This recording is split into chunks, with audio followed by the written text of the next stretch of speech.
All right. Hey, Bob. This is Beth Claypoole. Glad we're able to meet today. I know it's a tough time for us in ESP in terms of a very long-standing colleague and executive director and someone who has really grown the organization here over the last 15 years, that you're leaving us to go to better pastures and spend more time with your family and the kids. So, I mean, we really are happy that you're able to do that, but we will miss you. So what I wanted to do is kind of talk to you and have a conversation that we could share with our members, maybe learn a little bit more about you and some of the history that you had with the ESP and what you plan on doing in the future here. Okay. So do you remember the very first day you were inducted into ESP? Yeah, actually, I do. It was at our annual conference in Moscow, Idaho, at the home of the University of Idaho, and I can remember was invited to be a part of Epsilon Sigma Phi, and I can remember a couple of the guys that were also being inducted that day said, you know, they're just going to embarrass the heck out of us and do all these weird things because it was, you know, I was in Farmhouse, which was a fraternity when I went to school, but it wasn't like the typical fraternity. And I know that, you know, there were all these inductions and all the things that went along with fraternities, and that wasn't really my cup of tea. But anyway, so I was expecting the worst, and as I recall, it certainly wasn't as bad as they said it was going to be, but I don't think it was probably at the level of what it was today. Back then, we really looked at it as it was an honorary fraternity, and the fraternal part of it was a bigger part of it than today, where we now really are much more focused on the professional development of our members. Yeah, because I remember even when I was inducted, I don't know, 20 years ago, I seem to remember a candle ceremony. Did you have a candle ceremony or anything like that? Do you remember? Yeah, I think we did. As I recall, we did have the candle ceremony, and it was really nice. And you know, the thing to me was that being recognized by your peers for good work in extension, that was really kind of special. And so that was a good thing. Yeah. Yeah. What surprised you most about your membership in ESP, and what was really the basis for continuing membership? I mean, now that you're into it, you know, what did you really get out of ESP? You've been in it for 30 years plus. You know, I guess as I look at it, the thing that surprised me the most is the fact that once you were part of Epsilon Sigma Phi, you were on a kind of an equal basis. You know, I was just a county extension faculty member here in Idaho, and you know, once you got into ESP, at least at the local level to start with, you know, you were on the same plane as your district director, your extension director, associate directors. You know, they were just people doing their job on behalf of the people of the state, just like I was, and they didn't treat you like you were their employee. They treated you as an equal in the job of extension, and that surprised me, and that really intrigued me. When I got elected to serve as a regional vice president, I served with two extension directors. Pat Borich from Minnesota was the North Central Regional, was the North Central Region Director, and he was the extension director in Minnesota. And Pat Boyle, who had been the extension director in Wisconsin and was actually a chancellor at the University of Wisconsin. And I never will forget the day that we all left the board together. We were sitting in a airport, and those guys they said, "So now, which state are you a director or extension director?" Oh my gosh! Wow. I said, "I'm not an extension director," and that really touched me. Those guys, like I said, they treated everyone as equals. We all had different jobs to do in extension, but that was really special for me. And virtually ever since then, I've had the opportunity to interact with people who were extension directors, district directors, and they're all just like all the rest of us. We all have our piece of the pie, our part of the job to do an extension, and whether that is a county extension faculty member or whether it's an extension director within a state, we all have that piece of the pie that's part of our job to serve the people of our state and ultimately the whole nation. Yeah, that's a really good way of looking at it. I mean, we're all on the same page when it comes to that. That's for sure. That's Yep. really neat. Yep. Um, Yep. I remember the first day, actually. I mean, you've been so involved, and you've only been in Idaho. That's which is kind of unique today. You've served your whole career in Idaho. Is that correct? Yeah, actually, my whole career in Idaho and in two different counties that adjoin each other. Wow.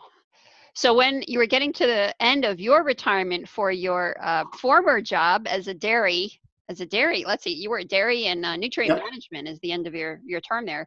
You're getting Yep. ready to retire, and this position came up. So I remember, actually, I was on the board, which that I was on the board Yep. when we interviewed you, and Yep. you told a story about why you wanted to become executive director because you had quite a relationship and had conversations with Linda before that. Can you kind of relay the conversations that you had with Linda and what caused you to apply for this position as executive director? Well, I had been retired I retired in 2005 and I started with ESP in 2009. So I'd had a break there. And I really had always treasured the relationships that I had with extension people. I knew a lot of people because of my time as a regional vice president and then as the national president going through those chairs. And I really missed the interaction that I had with extension colleagues from across the country. And I'd worked with Linda, I'd worked with Judy Carlson. So basically, Judy Carlson was actually the first executive director of Epsilon Sigma Phi. So I interacted with the first two executive directors, became the third one, and now Greg and Becky are serving as the fourth executive directors. And I just always really was Linda. They were both prior ESP members, and it was obvious that they were doing this as a job, but they did it because they cared so deeply about the organization and felt so strongly that the organization was of value to them as individuals, and they wanted to kind of, I guess, pay it forward and help the current membership to get the most that they could out of the organization, and that's kind of where I was at. I really always thought so much of ESP, and I was a member of another one of the extension organizations, and it was good too, but it was not like ESP. ESP was a family. And I guess I've kind of tried to look at that as I've moved forward in my years in the executive director role. Is that I got to continue being part of that family in a real active role. Yeah, I mean, that was quite evident I remember in your interview, your passion and dedication to ESP as an organization is really, I think, part of the reason why we keep going and knowing the history of how that occurred and just keeping it moving forward that's definitely evident. If anybody wants to talk to Bob about ESP, they talk about it for hours. So, I mean, he's really a great history buff about the whole organization. And for those of you who were at the national meeting last year, Bob actually gave about a 20-minute historical presentation about ESP. So it was great, and his dedication is really unwavering. Well, ironically, I've always said the person to me that was Mr. ESP was Dwayne Johnson. Oh, yeah. Dwayne, yeah. If you think that I have a passion for ESP, I'm a neophyte compared to Dwayne. Yeah, so for those of you in Oregon, talk to Dwayne, yes. Yeah, I think Dwayne was going on. I think he was past president, if I remember, or something like that. I was only on the board with him for a short while, maybe a year. Yeah, that's very true. But Yeah. you and as part of being executive director for ESP, and even when you were president of ESP, you know, you have to work with all the national conferences and stuff. Do you remember what was the funniest thing that ever happened to you in an ESP national conference? Sort of an odd question, but do you remember Well, anything? I kind of labored over this one a little bit since you shared these questions with me ahead of time, and you know, I guess from my perspective during my time as executive director, and I was really blessed to have Gina work with me because she's a perfectionist, and you know, our goal was to never have any surprises at the conference, and you know, we probably did, but they were minor. But one of the I actually am thinking back to something that happened back in I guess was it the first Galaxy. Um, when back in those days, our key that Art Redinger makes for us every year is always been a real important part of our tradition. And I don't know.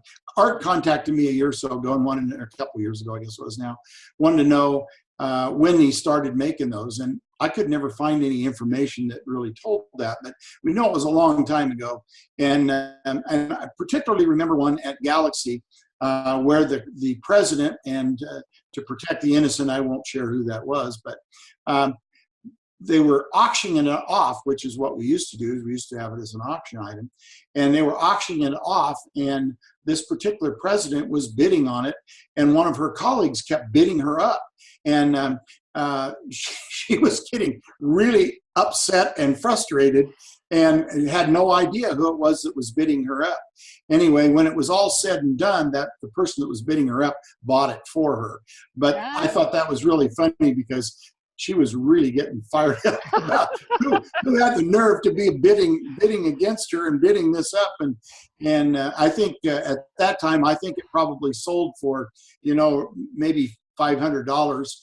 And I think the last auction that we had, I think it was over like 3,500. Of course, the difference is as time has gone along, even when we were still auctioning it, you know, there were contributions. For example, when I bought my key, my chapter, who's a very small chapter and had very small resources, paid for half of it, which I really appreciated that. And of course, the thing that is kind of neat about that is one of the last things as I wrapped up my time as executive director, the people at Patton who handle our investments pointed out, and my accountant pointed this out as well, as we did our final tax return for ESP, that we have over $1 million in assets.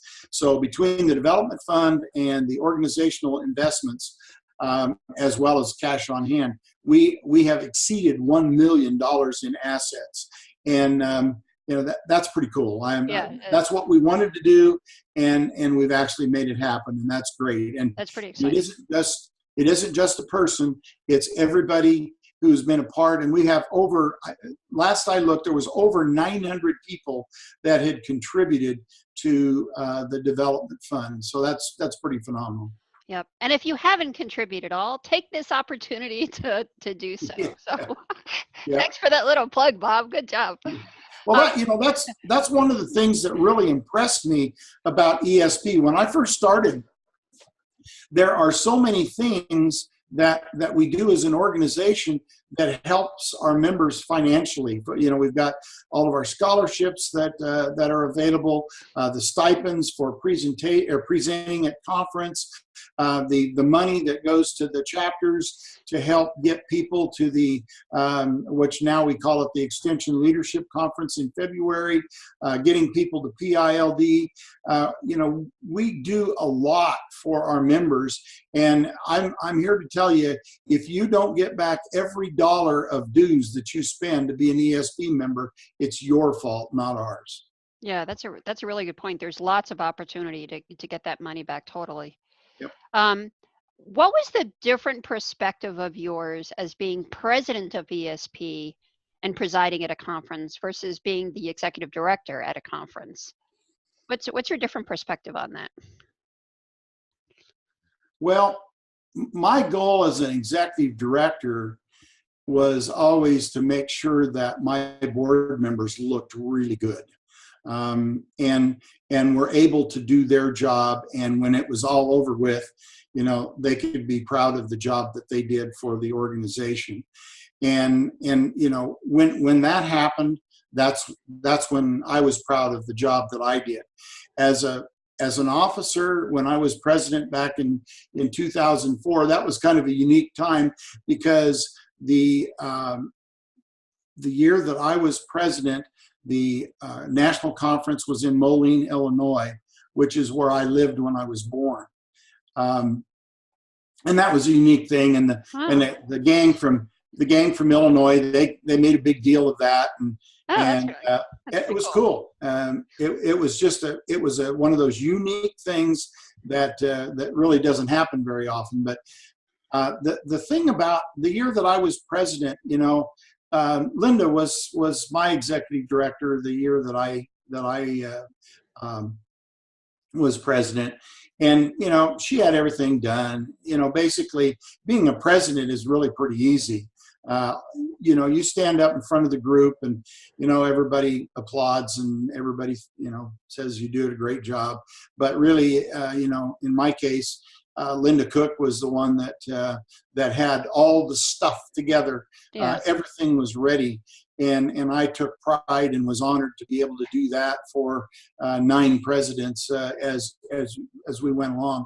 And looking back, I'm really proud of all of the conferences that we had.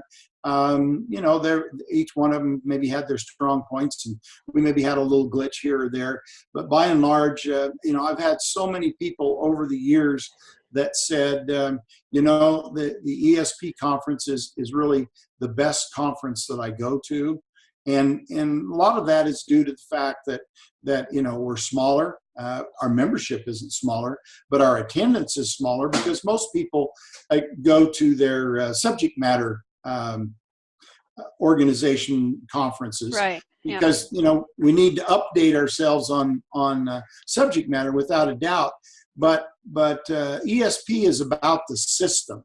And, we have NREP members, we have NEAFCS members, we have NAE4HA members, we have NAEPSDP members, we have NACDEP members. We have members of all of those other organizations, and that makes me feel good, because they recognize that the system is important. Yeah. And when I was younger, we here in Idaho, we had a lot of, conflict.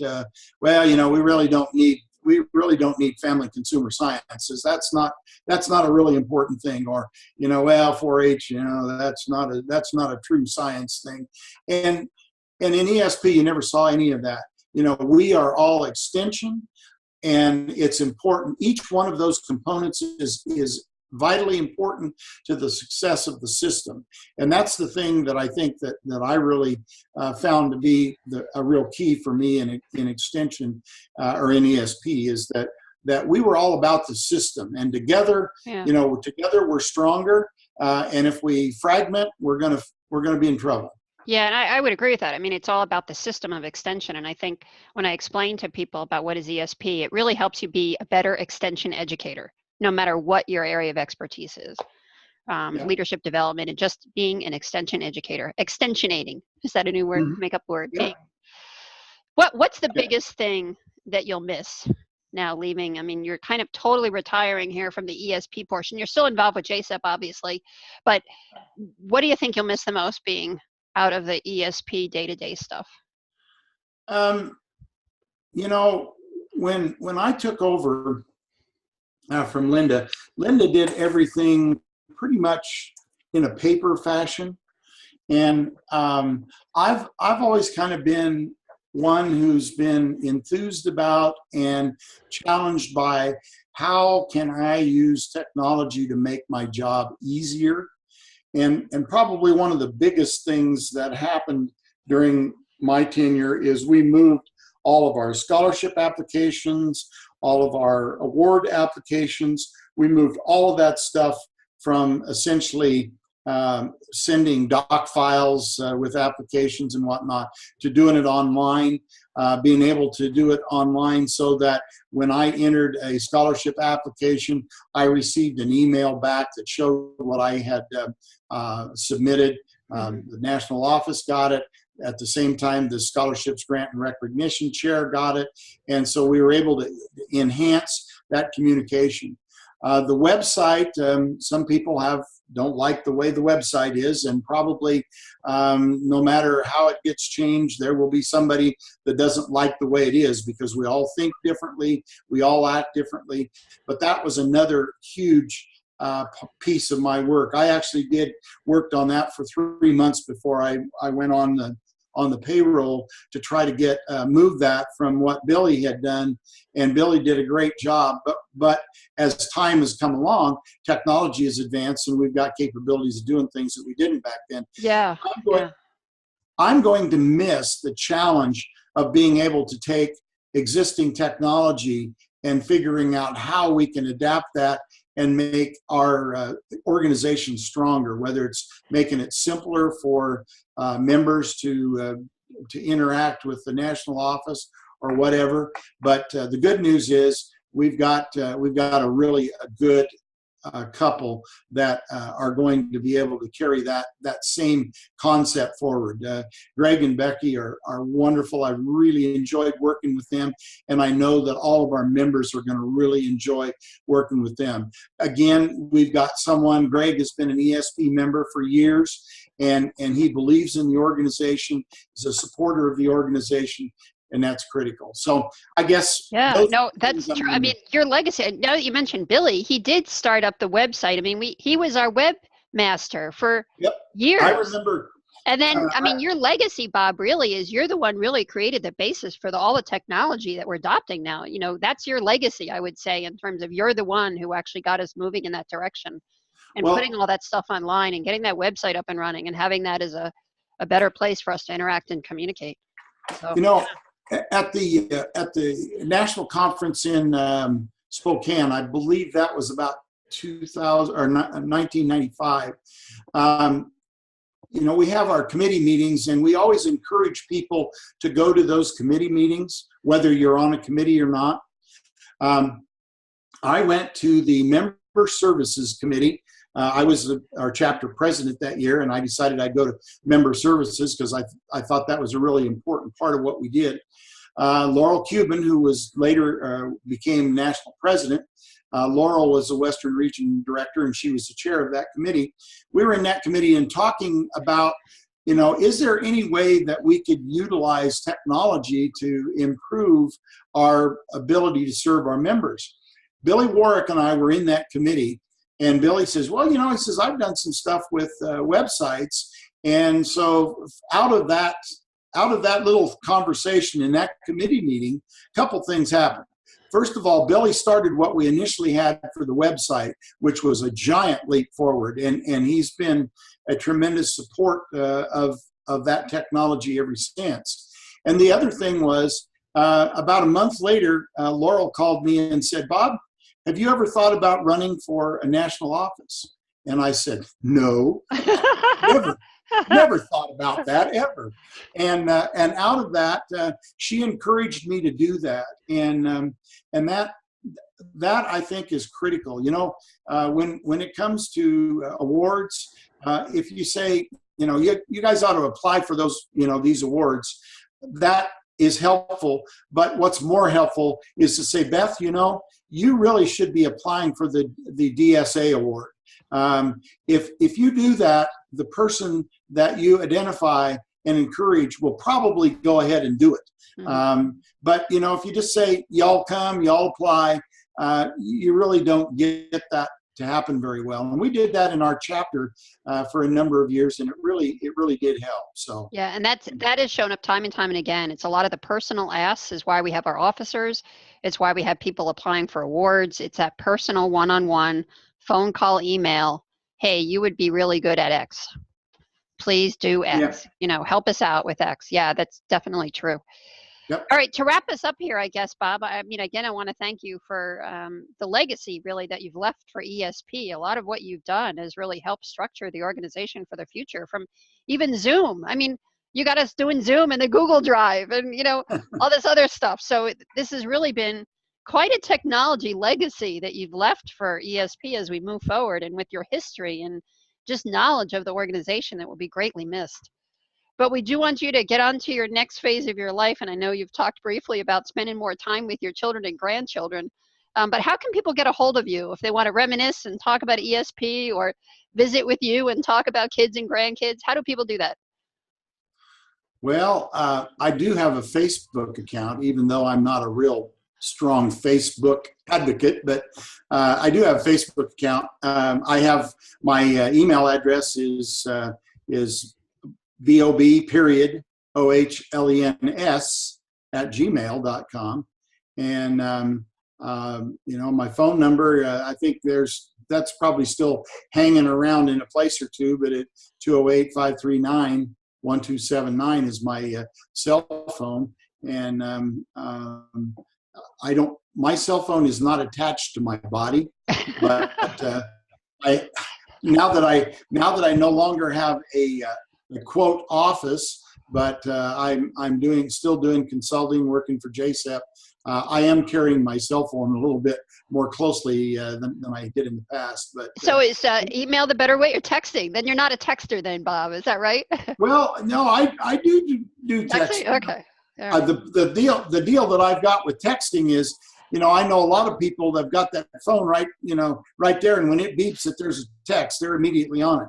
I don't do that, but I do get back. I do check my texts and get back to it. So, yeah, so I think, I do all of those things. I want to wrap up. Bob, this has been great. And I know you're still, you might, I don't know, I can't remember if you said you were going to take a year off or not, but I'm sure we'll see you at ESP national meetings as well.